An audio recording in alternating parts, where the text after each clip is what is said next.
What's up, our amazing and beautiful viewers from wherever you watch us from. We are in yet again with a new video. We want to do a review of a mixer called the Signature 22. It's a product of Soundcraft. So it's a 22 channels input mixer, and we want to do the review of this mixer. We want to show you how it operates. We want to show you every feature that is inside this beautiful mixer. But again, remember, you have not been subscribing to our content, but we want to say thank you. First of all, we don't want to complain. We want to say thank you for all the amazing people who have subscribed to our content, who continue to comment, who continue to show us some love. But statistics don't lie. They say around 85% of you guys are enjoying the content without subscribing. So kindly subscribe to our content. So without further ado, let's get straight into the mixer. And today, remember, we are using a different microphone. We're using a Shure.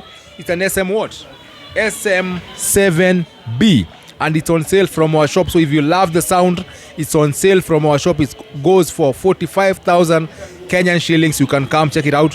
Very good for podcast, very good for studio. All right, so without further ado, let's go straight into the video.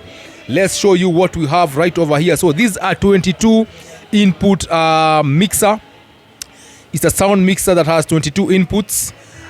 So the inputs are right over there. We have them in XLR and we have them in jack inputs. So right over here you have the XLR. Normally you will find like this particular one has how many? Has around 14, 15, 16. So 16 channels can be used as XLR ports, and then you also have the other ones that will go specifically to the left or the right channel. So it's a 22 inputs. You can be able to do 22 particular inputs, but some of them are divided into either left and right. So you only get a left signal or a right signal, but that one is from the 15th channel all the way to the 22nd channel. So it also has a USB input. This for power and for music playback, if I'm not wrong. Then it does not have it. So just for power. All right, so just for power, you can be able to power your USB, but it also has a USB output where you can be able to connect directly into your PC, and you get a signal, or you get your signals being sent into your PC. So it is a very good mixer. It has a total of 5 auxiliaries. So you will find auxiliary 1 up to auxiliary 5. Right over there we have auxiliary 1 to auxiliary 5. That is a form of output. It has the normal master, which has left and right. So left and right is under the master, the one that is has a yellow indicator right at the center. So that is a master for the left and right. It also has groupings. It has group 1, 2, 3 and 4. So all these are forms of output, and then as usual it has the headphone output. So this is where you are able to do all your you are able to monitor all your activities through the headphone. So those are the main features, the inputs and the outputs.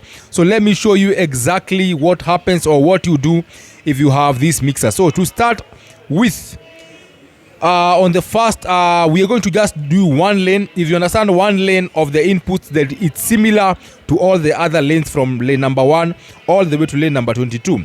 So we start with the main inputs. We have the XLR input. The 3-pin input is called the XLR. Then we have the jack input. That one normally will accept mono jack pins. This one is called the line in.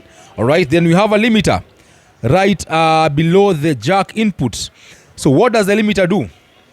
The limiter normally will bring all the unwanted or all the frequencies that goes beyond what you want, or the threshold that you want, will bring them back to your 0 dB. So you set up a threshold, but normally now for these ones, because it's not a compressor as such, it's only a limiter, it will limit unwanted frequencies to go outside your mixer. All right, so that is the work of a limiter. So if you want to activate it, you activate it so that in case you have an input that is misbehaving, that's going beyond levels that are beyond what you exactly set or you want, then you're able to control that using the limiter button. So you put it on or off depending with what you want. Then on the below the limiter is the gain knob. So I had explained this last time and I'll still do it today. So this particular one has a minimum of minus 10 dB, right? but it goes all the way to plus 60 dBs. All right, so when we talk about 60 dB, that's a very, very loud and powerful signal. All right, so when you have issues of amplifiers blowing off, speakers blowing off, it's because you are overdoing your gains. So I'll show you a practical and a very good way to protect your speakers and to protect distortion, to protect unwanted dirty signals coming out of your mixer. So this is what you do.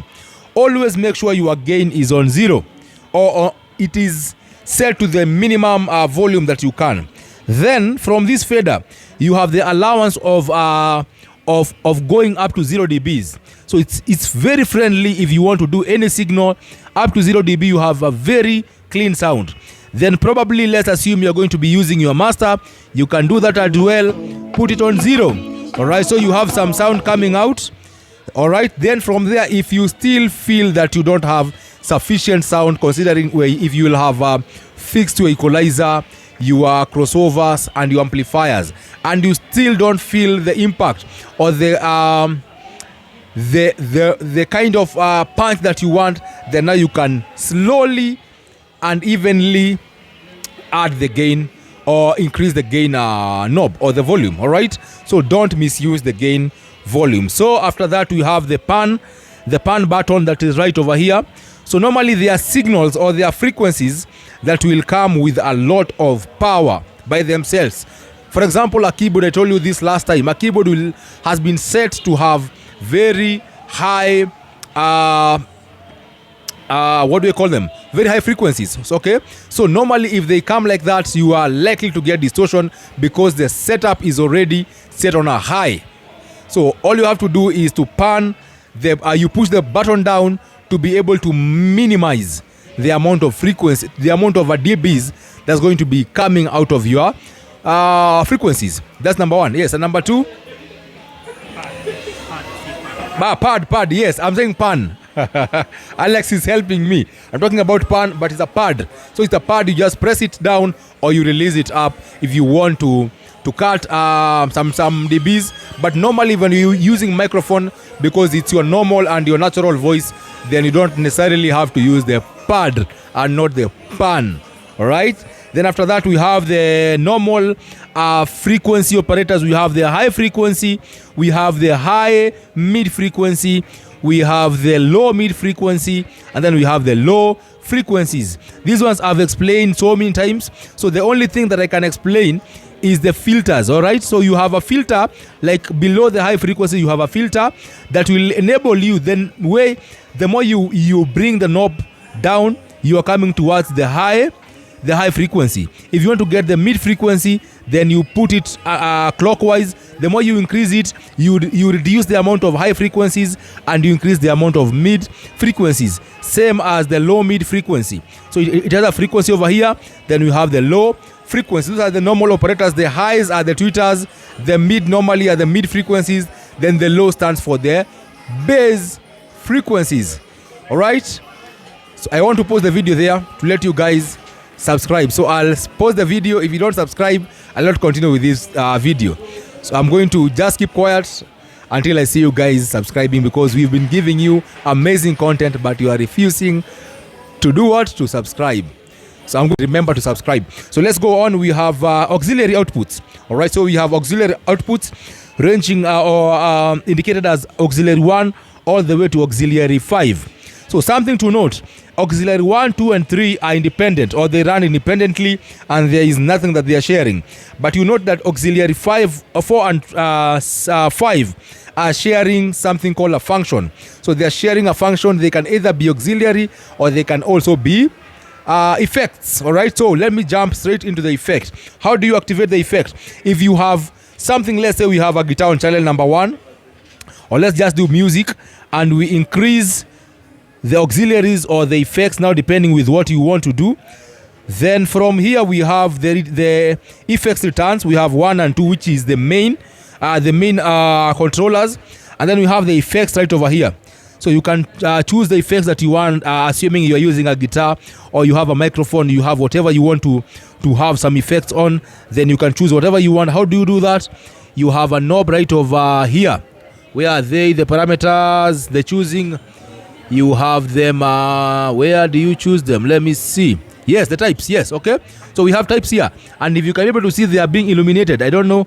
The lighting here is a bit poor, but if you do that, then you're able to see. Yes, I'm sure you can be able to see, or maybe you can't. But if you do that from our naked eyes, you're able to see them changing. Okay, they are changing over here. If you can watch closely, we are now at vibrato. I don't know. Maybe you can't be able to see. We don't have the perfect lighting, but basically you choose the effects, and then we have some music on. We don't have some music on. The music is playing. We have. Let me just show you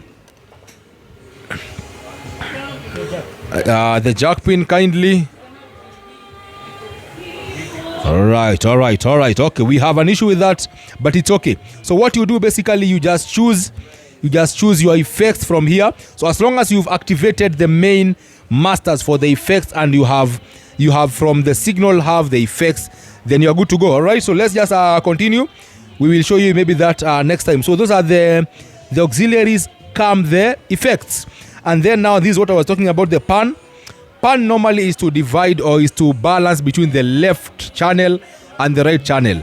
If you bring this knob all the way down, you are coming towards the left. So that means you only want to send out the left signals. If you come all the way to the right again, you can only be able to hear the right signals. And then if you want to balance both left and right, you put the pan right at the middle. All right. Then you have the mute function. If you want to mute whatever activities are happening on channel number 1, this is the button for you. You push it down and you will have muted everything that is happening there. So when do you use the mute function? Use the mute function, for example, if you are hearing, or if you hear some noise from your mixer or from your sound system and you don't know exactly where that is, you can be able to mute and be able to hear. If you're in a live session, if there is something off that you don't like and you don't know exactly what it is, you can be able to mute every channel, listen if it's the one. If it's not the one, you bring it back until you are able to resolve your issue. So that's the mute function. Apart from that, we have the PFL. So the PFL will work hand in hand with the headphones. If you want to hear particular channels on your headphones, you activate them using the PFL function. So if you want to hear a particular channel independently from your headphones specifically, you put the headphones on, press the PFL button down, and you are able to listen to that channel in particular. So you're able to set up, bring down what you don't want, and you're able to control a channel as you may wish. Then we have the master. So these 3 knobs are for activating or deactivating what you want sent out of your mixer. All right, so we have the first one, is called the master. We have the group 1 and 2, then we have the group 3 and 4. So what does these buttons do? Wherever you put them down or wherever you push them down, that means that you have activated them to be able to be sent out. So you have allowed channel number 1, for example, to send all the to send to all the major outputs. That's the stereo number 1, that's the master, and that is the group. Sorry, so groups. And what else? Master, focus. All right, so that is it. Then we have the slider. As I've told you, the slider will have this numbering over here. So the numbering, as you can see, for example, -20, it's dBs. So dBs is the amount or the intensity of sound that is coming out. So the intensity of sound that's coming out is measured in dBs, and that's where actually our name decibel come from, because we are the one who decide how much. All right, we decide how much and we decide how far anyone can go. Okay, that's just a joke. God decides that, not us. But we are the decibels, we are the levels. Okay, so the decibels will range from, like this particular one is ranging from minus 30, okay, minus 30 all the way to plus 10 dBs. So that's why I was telling you, if the gain is at plus 60 dBs, then that is way too much. So the sliders will basically help you to increase or decrease the volume of a channel. So that is the input for you. All these things are similar. All these things are similar up to the last channel. So the only other thing that I can show you is that these are the main left and right. That is main left and right. That's being controlled by the master right over here. Okay, then we have the groups. These are the master sliders for the group 1, 2, 3 and 4. The groups are 1, 2, 3 and 4 will come out from here. So we have group 1, 2, 3 and 4. These are probably if you want to use your monitors, you have a front of house or whatever setup that you have, you can be able to get your signals from here. Then we have the auxiliaries, we said from 1 to 5. Again, they are here from 1 all the way to the 5th channel. Then we have the headphones. With this one we had explained before, and we have the volume for the headphones right over here. Okay, this is the phantom function. If you have any microphone, a condenser microphone like the one that I'm using, or you have a drum set microphones that need condenser or that needs 48 volts power, then that's where you activate it. Then you have a foot switch input right over here for guitarists or for anyone wanting to use the effects. Then you have a foot switch pedal right over there. They can be able to mute it, be able to activate it, deactivate it, however they want. And I think that is it. I don't see any other thing that we have left out. Basically, that is it from our mixer, and we are glad we have been able to do that. Trims are still gains for the channels which are from I think number 19 all the way to number 22. So trim is still a gain because it has the same amount of function. It's only that it has a 30 dB, so way less than the gain ones, but it's still a form of volume. It's a gain for the channels. So that is it for the video. This is a mixer Signature 22 is going for 75,000 here at our shop. It's going for 75,000 Kenyan shillings. It's a very good clean mixer. We will recommend it any day, and it's a very smart mixer. We love it, and it's a good thing. So guys, kindly remember to subscribe to our content one more time. Show us some love, so that we can be able to show you plenty of these things that we have over here, and we're going to give you free lessons, and we feel good when you give us a subscription. So today we were working with Alex. Just say hi. Let me hold the phone for you and the mic for you. Say hi. Hello, you subscribe. Yes. Karibuni sana Decibel. Mtatupata hapa. Kiwaongoza pia. Mimi ndio nitakuwa nawaongoza hapa. Niko na bwana Wangai. Bwana asifiwe. Thank you so much. We appreciate. You guys can also say bye from there. That is Melissa, Kare and Wanga, and we have a customer there. That is our customer right over there. Then we have other guys right over there. They are not watching, they are not seeing what we are saying, but they can just say bye. Rando, say bye. Lucy, say bye. Rose, say bye. Fundi there, JJ, say bye. Mwai, say bye. All right, so that is Decibel Audio for you guys. Have a good day. Maina, say bye. All right, very good. So cheers guys, have a wonderful day, have a wonderful evening from wherever you are watching us from. Thank you.